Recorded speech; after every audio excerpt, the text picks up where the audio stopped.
Hello students, N के Mittal law class में आपका स्वागत है। आज आपका टॉपिक होगा इसमें ट्रांसफ़र ऑफ प्रॉपर्टी एक्ट 1882 से रिलेटेड सेक्शन 5। ये आज यहाँ पर आपकी इसमें फर्स्ट क्लास है जो कि ट्रांसफ़र ऑफ प्रॉपर्टी एक्ट से रिलेट कर रही है। मेरा इसमें आपको फर्स्ट आज ये लेक्चर हम स्टार्ट करते हैं अपना, जो रिलेट करता है सेक्शन 5 से है। सबसे पहला क्वेश्चन, जो ट्रांसफ़र ऑफ प्रॉपर्टी का सेक्शन 5 है वो क्या बताता है? वह ट्रांसफ़र ऑफ प्रॉपर्टी के बारे में बताता है। सेक्शन 5 यह बताता है ट्रांसफ़र ऑफ प्रॉपर्टी का मीनिंग क्या है। डेफिनेशन क्या कहती है? Means an act. Transfer of property को एक एक्ट के रूप में डिफ़ाइन किया गया है। एक ऐसा एक्ट जो कि किसके द्वारा किया जा रहा है, कौन के द्वारा प्रॉपर्टी को कन्वे किया जा रहा है। तो लिविंग पर्सन को यह राइट है कि वह अपनी प्रॉपर्टी ट्रांसफ़र कर सकता है। लिविंग पर्सन के द्वारा ट्रांसफ़र ऑफ प्रॉपर्टी की जाती है। यह प्रॉपर्टी जो ट्रांसफ़र की जा रही है लिविंग पर्सन के द्वारा, यह प्रेजेंट और फ्यूचर दोनों में ट्रांसफ़र हो सकती है। सबसे पहले तो ये जान लो कि जो यहाँ पर ये लिविंग पर्सन है इसका मतलब क्या है। लिविंग पर्सन को इसी एक्ट के सेक्शन में डिफ़ाइन किया गया है। लिविंग पर्सन में company, association, body of individual, सभी लोग इसमें लिविंग पर्सन में इंक्लूड होते हैं, जिनके पास ये राइट है कि वह अपनी प्रॉपर्टी को ट्रांसफ़र करते हैं, चाहे वो प्रेजेंट में हो चाहे फ्यूचर में ट्रांसफ़र करें।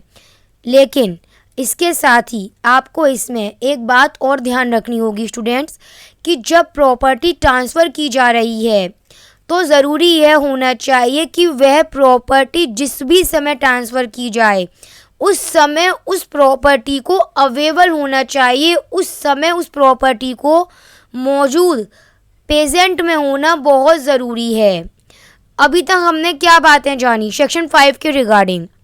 अभी तक हमने यह जान लिया सेक्शन 5 के रिगार्डिंग कि ट्रांसफ़र ऑफ प्रॉपर्टी को डिफ़ाइन किया गया है under section 5 of transfer of property act. Okay, इसी के साथ में हमने यह जाना कि यहाँ पर जो ट्रांसफ़र ऑफ प्रॉपर्टी है उसको एक एक्ट के रूप में डिफ़ाइन किया गया है। एक ऐसा एक्ट जो किसी लिविंग पर्सन के द्वारा किया जाता है।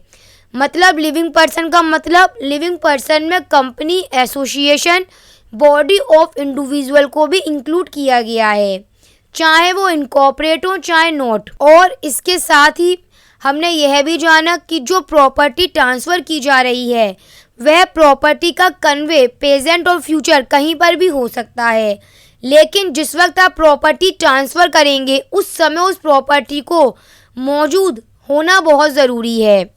अब आप अगला पॉइंट जान लीजिए, डेफिनेशन में ही है।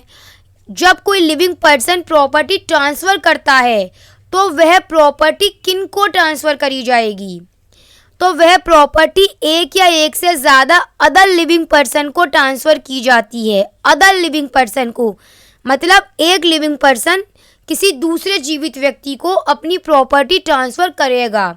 लेकिन अभी एक अमेंडमेंट होकर चुका था, इसमें 1929 का ये अमेंडमेंट है, और इस अमेंडमेंट में ये कह दिया गया था कि अगर कोई व्यक्ति चाहे तो खुद को भी प्रॉपर्टी ट्रांसफ़र कर सकता है। अब फिर एक क्वेश्चन एराइज हो जाता है, मैडम प्रॉपर्टी खुद को कोई कैसे ट्रांसफ़र कर सकता है? आपने जाना होगा बच्चों,